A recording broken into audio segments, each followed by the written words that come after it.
sambung bagian ini.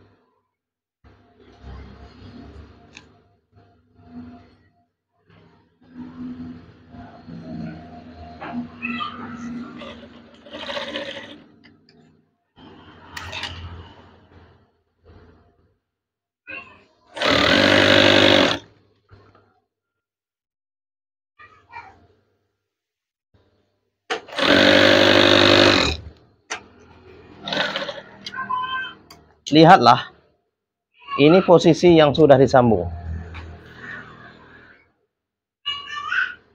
Kemudian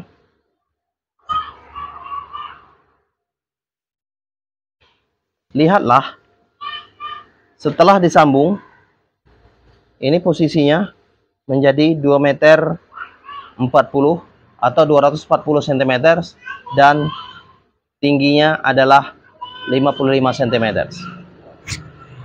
Kemudian